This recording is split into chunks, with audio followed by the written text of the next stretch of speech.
Hello, कैसे हैं आप लोग। आशा करता हूँ ठीक ही होंगे और आशा करता हूँ आप लोगों की पढ़ाई अच्छे से चल रही होगी। आज हम लेके आए हैं प्रेजेंट परफेक्ट टेंस। ये बड़ा अद्भुत टेंस है क्योंकि इसमें बच्चे बड़े कंफ्यूज होते हैं, क्योंकि इसमें दो बातें दी होती हैं। कभी कभी बच्चों को लगता है कि प्रेजेंट परफेक्ट में भी कार्य हो चुका होता है और कार्य हमारा पास्ट में भी हो चुका होता है, इसलिए यहां पर काफी सारे बच्चों को डाउट होता है और बच्चे यहां समझने में और एग्जाम में लिखने में गलती कर देते हैं। आज हम इसे बड़ी बारीकी के साथ, आराम से बैठकर, तसल्ली के साथ, मन में सब दुविधा बाहर निकालकर आज हम इसको समझने की कोशिश करेंगे। ओके बच्चों, अब स्टार्ट करते हैं। जैसे कि आपने देखा होगा, सबसे पहले मैं आपको इसकी पहचान बताता हूं, उसके बाद डिटेल में समझाएंगे। इसकी पहचान होती है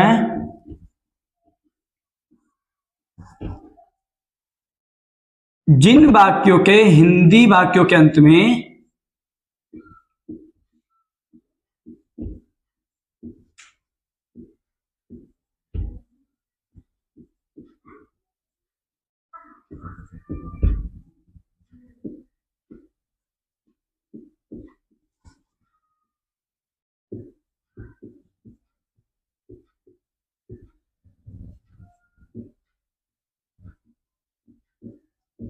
चुके हैं आदि शब्द आते हैं।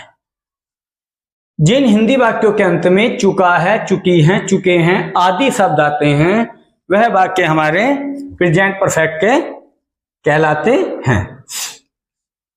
अब हम इसमें कंफ्यूज इसलिए होते हैं क्योंकि इसमें भी कार्य पूरा हो चुका है और हमारा पास्ट इंडेफिनिट में भी कार्य हो गया होता है। पास्ट टेंस भी हमारा क्या कहलाता है कि कार्य कंप्लीट हो चुका है। लेकिन इन दोनों में एक बहुत बड़ा डिफरेंट होता है। जैसे मैं आप लोगों को एक कहानी के रूप में समझाता हूं। जिन वाक्यों में प्रभाव पड़ता है, प्रभाव मतलब होता है असर दिखाई देता है। परफेक्ट माने होता है पूरा होना, परफेक्ट माने होता है पूरा होना, कार्य कंप्लीट हो चुका है, परफेक्ट तरीके से हमने कार्य पूर्ण कर दिया है। तो इसमें दो चीजें सामने आती हैं। इसमें ये प्रभाव का अंतर होता है, जैसे हमारे यहां कोई शादी है, सपोज करें, और एक व्यक्ति का हम वेट कर रहे हैं। वह व्यक्ति हमारे लिए बहुत इंपॉर्टेंट है, उसकी भूमिका हमारे जीवन में अच्छी खासी है, हम उसको अधिक रेस्पेक्ट देते हैं, अधिक वैल्यू देते हैं, उसका मान सम्मान भी अधिक करते हैं। और एक व्यक्ति ऐसा होता है जिसके ना आने से फर्क पड़ता है और ना जाने से फर्क पड़ता है। सबसे पहले तो ये वाला उदाहरण देखेंगे हम। तो क्या हुआ, दो व्यक्ति हैं, सपोज करिए कि ये हमारा यहां पर एक प्रोग्राम चल रहा है। क्या चल रहा है बच्चों? प्रोग्राम चल रहा है। ओके, यहां पर दो पर्सन आते हैं, एक इधर आता है और एक इधर आता है। ये पर्सन हमारा इंपॉर्टेंट है और ये पर्सन हमारा नॉट इंपॉर्टेंट है। ओके, जब ये वाला पर्सन आया तो इस पर्सन से हमने इस पर्सन ने आकर पूछा कि आप कितने समय से आ गए हो या कितने समय से आए हुए हो। तो इससे हमने कह दिया कि मैं तो 10 बजे से आया हुआ हूं, मैं 11 बजे से आया हुआ हूं। फंक्शन वो व्यक्ति आया है 12 या 1 बजे। तो यहां हमने साधारण बात कह दी उससे कि मैं तो इतने बजे से आया हुआ हूं। तो उसका कोई प्रभाव नहीं पड़ा, इस व्यक्ति का आने का हमारे ऊपर कोई प्रभाव नहीं पड़ा, क्योंकि उसको हमने थोड़ा सा, चाहे हम उसी समय आए हों या हम पहले आए हों, लेकिन हमने उसका अपने ऊपर कोई असर नहीं पड़ने दिया। ऐसा नहीं महसूस होने दिया कि इसकी हमारे जीवन में कोई वैल्यू है। ठीक, अब इसको समझते हैं। एक इंपॉर्टेंट व्यक्ति हमारे जीवन में वहां आता है फंक्शन में, जिसका हमारे जीवन में बहुत बड़ा महत्व है। अब जैसे ये वाला व्यक्ति फंक्शन में आता है तो वो व्यक्ति कहता है कि आप कब आए थे या आप कब आए हो। तो हम इससे कहते हैं कि मैं भी अभी आया हूं, मैं भी अभी आया हूं। तो यहां इसका हमारे ऊपर प्रभाव पड़ा, क्योंकि वो आ तो गया उससे पहले ही, लेकिन उसने बताया कि मैं अभी आया हूं, इसलिए ये वाला हमारा प्रेजेंट परफेक्ट में होगा। और जिसका टाइम, जिसमें समय दे दिया होता है, यस्टरडे, टुमारो, कल, क्योंकि उसका पता नहीं ना कल काम किया था, पता नहीं कब किया था, लेकिन इसका पता है। इसमें हमने कह दिया कि मैं अभी आया हूं। कैसे? उसने खाना खा लिया था, अब पता नहीं कब खा लिया था। अब एक है वह खाना खा चुका है, मतलब ये भी नहीं पता चल रहा कि खाना समाप्त हुआ है या नहीं, खा चुका है, तो इसका मतलब उसके खाने का भी डाइजेशन नहीं हुआ है, खाने की पाचन क्रिया भी पूर्ण नहीं हुई है, खाना उसके पेट में ही है। जो चीज मौजूदगी में तो होती है लेकिन कर ली गई होती है, वो आती है हमारी प्रेजेंट परफेक्ट में। आया बच्चों अच्छे से समझ में? जैसे एक छोटा सा एग्जांपल वो लेंगे, हम यहीं पर देख लेते हैं। हम बैंक में गए, कहां गए बच्चों? बैंक में। ये हमारी है बैंक। ओके, अब इधर तो हमने बैंक में पैसे जमा कर दिए, सॉरी, इधर पैसे हमने बैंक से विड्रॉ कर लिए। इधर क्या कर लिया हमने? विड्रॉ कर लिया बैंक से। और इधर क्या करा हमने? बैंक में पैसे जमा कर दिए, लेकिन जेब में नहीं है, लेकिन जेब में नहीं है। समझ रहे हो? अब यहां तो विड्रॉ कर लिए, निकाल लिए थे। अब कोई कहे कि तुम्हारे पास पैसे हैं? यार मैंने तो कल निकाल लिए थे, मैंने तो कल निकाल लिए थे।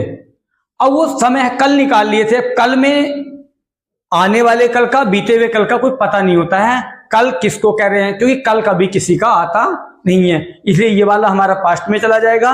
और ये वाला पैसे जमा है, भले ही हमारी जेब में नहीं है, लेकिन ये बिलीव है कि हमारी बैंक में पैसे हैं, हमारे अकाउंट में पैसे हैं, तो मौजूदगी है, प्रभाव है उस पैसों का। और जो चीज हमारे पास ही नहीं है, जिसका हमें आता पता भी नहीं है, तो उसका प्रभाव भी क्या होगा? तो इसका प्रभाव है, इसका प्रभाव पड़ रहा है। भले ही जेब में, पॉकेट में हमारे पैसे नहीं है, लेकिन हमारी बैंक में पैसे हैं, तो हमें यह पता चलेगा हाँ मेरे पास पैसे हैं, मैं जाकर के बैंक से निकाल सकता हूं। तो उस बैंक के पैसों का हमारे ऊपर प्रभाव है। तो जिस चीज का हमारे जीवन में प्रभाव पड़ता है वह पास्ट परफेक्ट के अंतर्गत, प्रेजेंट परफेक्ट के अंतर्गत आती हैं। और जिन चीजों का हमारे ऊपर प्रभाव नहीं पड़ता, जहां पर समय दिया होता है, वह हमारा पास्ट में चला जाता है। जैसे पहले मैं रूल्स लिखने से पहले ही आपको एक एग्जांपल देता हूं।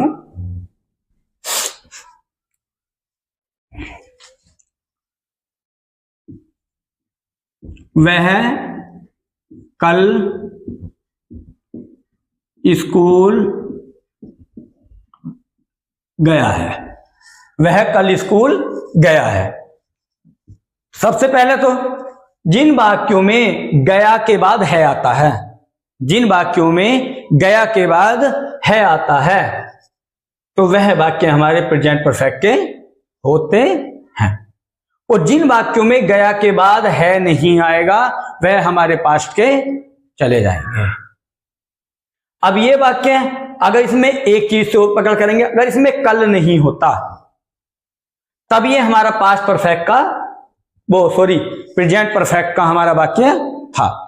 और अगर इसमें कल है तो ये हमें है काटना पड़ेगा, तब ये हमारा वाक्य वह स्कूल गया, तब ये वाक्य हमारा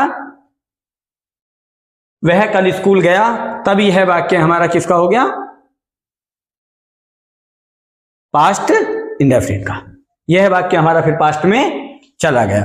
तो पास्ट में और प्रेजेंट परफेक्ट में ये कंफ्यूजन होता है। बस हमें याद ये रखना है कि जो चीज हमारे पास मौजूद है, जिसका प्रभाव हमारे जीवन में है, वह प्रेजेंट परफेक्ट में होती है। आया बच्चों समझ में यहां तक? अब इसके रूल्स देखेंगे। रूल्स, सब्जेक्ट प्लस हैज या हैव, प्लस मेन वर्ब की third form plus object.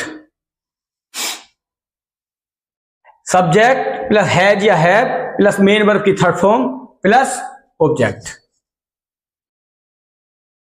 Clear हुआ यहां तक? हैज आएगा सिंगुलर के साथ और हैव आएगा प्लूरल के साथ। हैज आएगा सिंगुलर के साथ और हैव आएगा प्लूरल के साथ।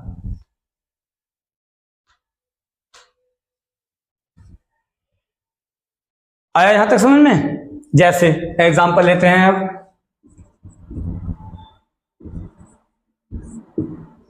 एग्जांपल लेते हैं,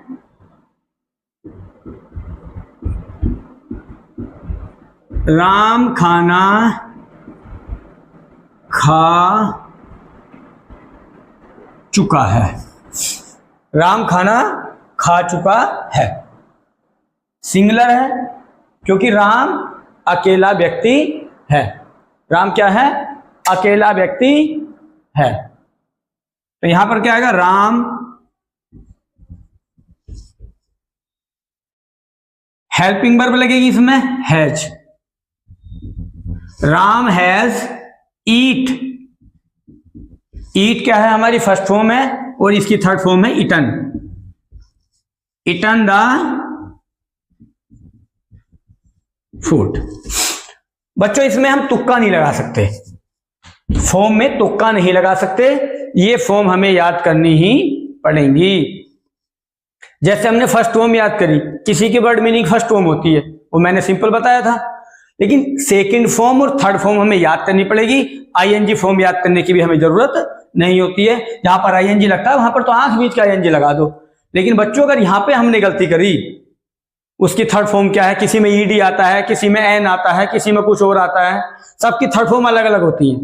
तो इसलिए हमें थर्ड फॉर्म को याद करना अनिवार्य होगा। नंबर 2 वाक्य, हम स्कूल जा चुके हैं। हम स्कूल जा चुके हैं, ये सिंगुलर का था, ये प्लूरल का वाक्य है। तो इसमें क्या आएगा? We have go. जाने की फर्स्ट फॉर्म गो है, सेकंड फॉर्म वेंट होती है और थर्ड फॉर्म आएगी gone, GONE, gone to school. We have gone to school. आसान है। जैसे हम पहले do, does, is, am, are लगाते चले आए थे अब तक। तो यहां प्रेजेंट परफेक्ट में क्या आएगा? हैज या हैव। क्या आएगा? हैज या हैव। आई इसमें भी प्लूरल के साथ ही आएगी। आई, वी, यू, दे, इन सब के साथ लगेगा हैव और अन्य के साथ लगेगा हमारा हैज। जैसे एक वाक्य और देखेंगे, मैं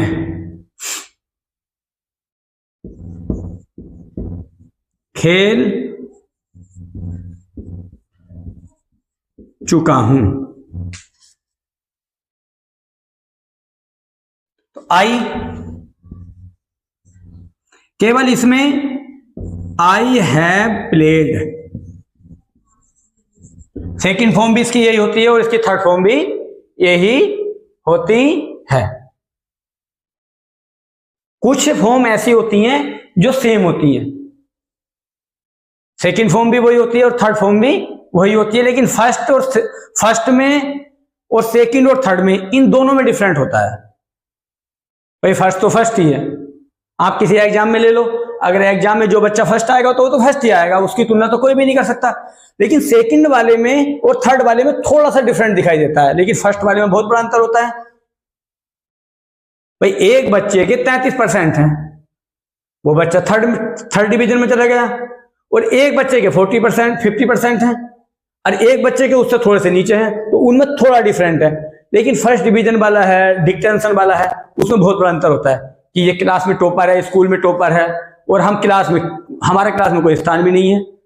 तो इसलिए फर्स्ट वाले में और थर्ड वाले में बहुत बड़ा अंतर होता है। सेकंड फॉर्म और थर्ड फॉर्म लगभग हमारी एक सी ही हो जाती हैं। यहां तक तो समझ में आया। अब इसके बाद हम इसके साथ साथ ही देख लेते हैं इसके निगेटिव। क्या देखेंगे बच्चों?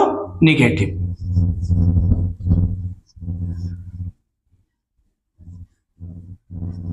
बस किस चीज का हिंदी में क्या अंतर आएगा? किसी भी वाक्यों में हमारा नहीं लगा हुआ होगा। कहीं भी हम देखेंगे तो नहीं का प्रयोग होगा, तो वह वाक्य हमारा निगेटिव कहलाएगा। जैसे निगेटिव के रूल्स देखेंगे हम पहले। सब्जेक्ट प्लस हैज या have plus not. Subject plus has या have plus not plus main verb की थर्ड फॉर्म प्लस ऑब्जेक्ट। क्या हो गया? Plus object. Subject plus has या have plus not plus main verb की थर्ड फॉर्म प्लस ऑब्जेक्ट। इसमें चाहे interrogative आए, अफर्मेटिव आए, नेगेटिव आए, इंट्रोगेटिव नेगेटिव आए, वर्ब की फॉर्म चेंज नहीं होगी। इसमें वर्ब की थर्ड फॉर्म ही लगातार लगती चली जाएगी। जैसे एग्जांपल देखेंगे नंबर 1, वह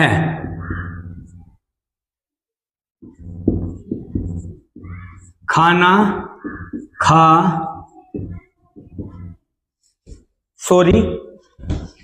वह खाना नहीं खा चुकी है। हम साधारण बना रहे थे लेकिन हमें बनाना है निगेटिव। वह खाना नहीं खा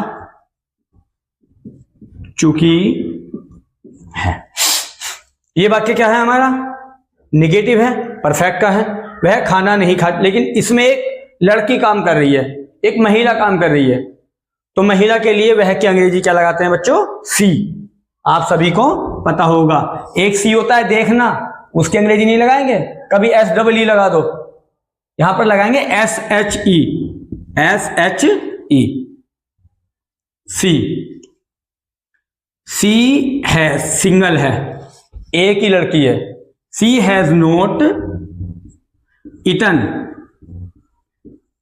the food. She has not eaten the food. Second example देखेंगे हम।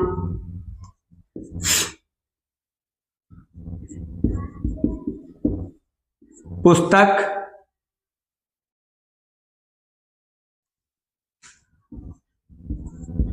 पढ़ चुके हैं। पुस्तक, सॉरी बार बार अफर्मेटिव बन रहा है। हम पुस्तक नहीं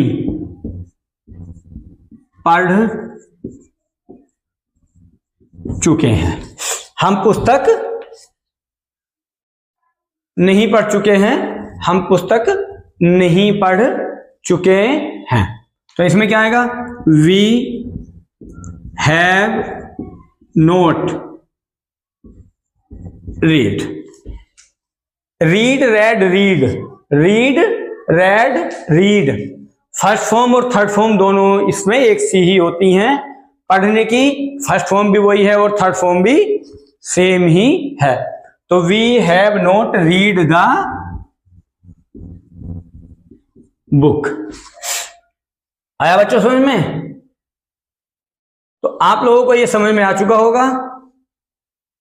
अब मैं एक वाक्य आप लोगों को दे रहा हूं, उसमें कमेंट बॉक्स में लिखकर भेजना है।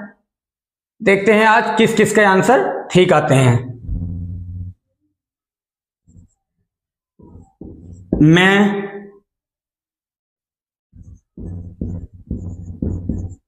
अखबार